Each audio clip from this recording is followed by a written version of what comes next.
Lessons from Lemons, A Conversation with My Father by Rosemary Bellamy of North Ryde, 2113. Narrated by Janine Penfold. My father was a great believer in the glass being half full and still filling.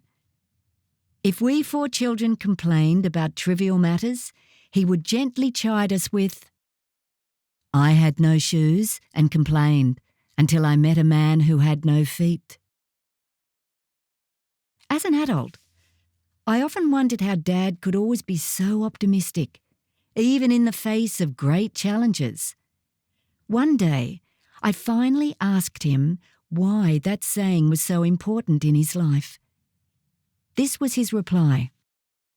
"I was 5 when the Depression struck, so I can't remember enough of what life was like before to compare just what life was like during. There was no money.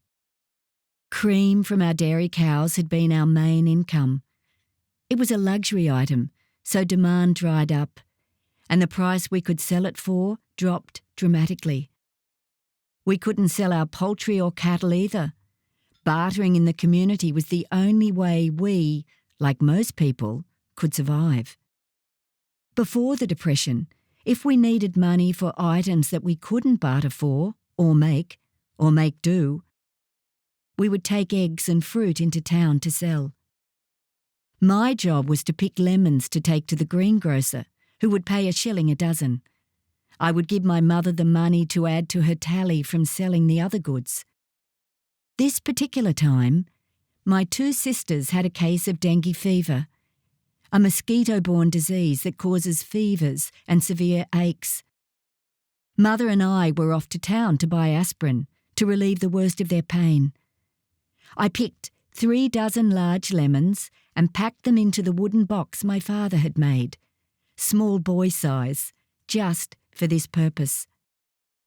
I assumed that greengrocer Chalmers would have greeted me that day with a gentle ruffle of my hair and a friendly, "Hello, Bobby," as he usually did.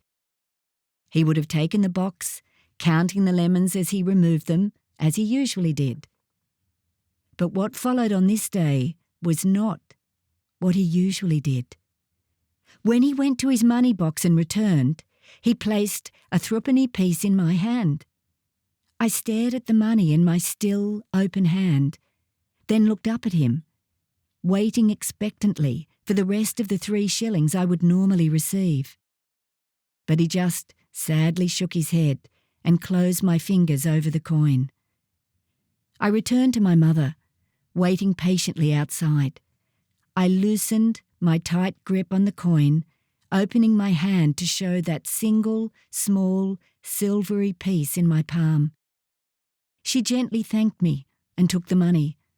She offered no criticism, but the almost despairing look on her face made my heart ache, as it still does. I had failed her, whom I loved so much.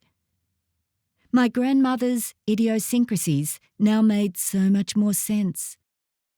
A cupboard full of hoarded brown paper pieces, bundles of string, birthday messages written on butcher's paper inside a pristine card, so that the card could be reused, although how many "Happy Birthday Miss 5" cards could you reuse? The carefully measured, too small, to us, dollop of jam in the jam drops she baked. The very last morsel laboriously scraped from the butter wrapper. What had occasioned her young grandchildren some humour now filled me with a sense of shame. Dad's story of the lemons having confused me even more, I asked him how he could be so positive when his young life had been so hard. He gently stopped me with, "Rosemary, I had no shoes." A pause for me to digest that. Then he continued, "Yes, we had difficult times, but we also had times that showed us how rich we were in the most important things: love and family." He explained with this story. One time, our Uncle Bob came to visit.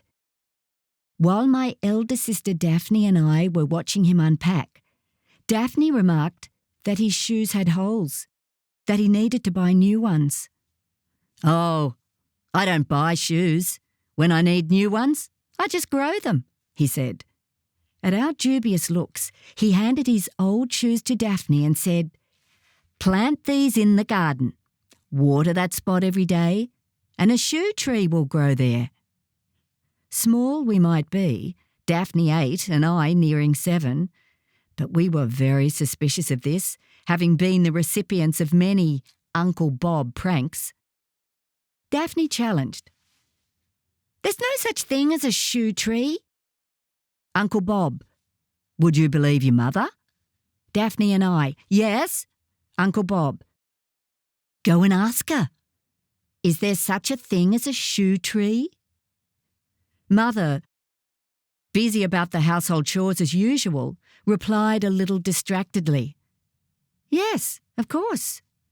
So, despite believing it to be a waste of time, we planted the shoes. We dutifully watered them every day for the week. On the last day, to our astonishment, a tiny green shoot broke through the soil. Confusion and doubt set in, but only until the sprout grew enough for us to recognise it as a common weed. Uncle Bob had left by then, of course. From that time, when our feet grew or our shoes wore out and we faced the harsh reality of finding money to replace them, Mother would bring us all to tears of laughter with, "Daphne and Bobby, better go plant a shoe tree." Life is never as hard when families have something to laugh about together, Dad concluded.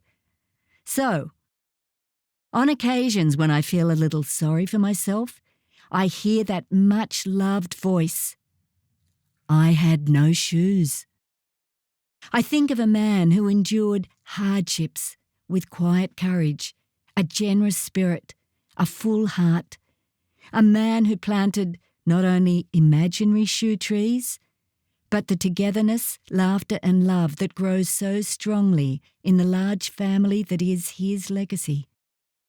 We have shoes and we have feet, but most of all, we have each other, and that's more than enough.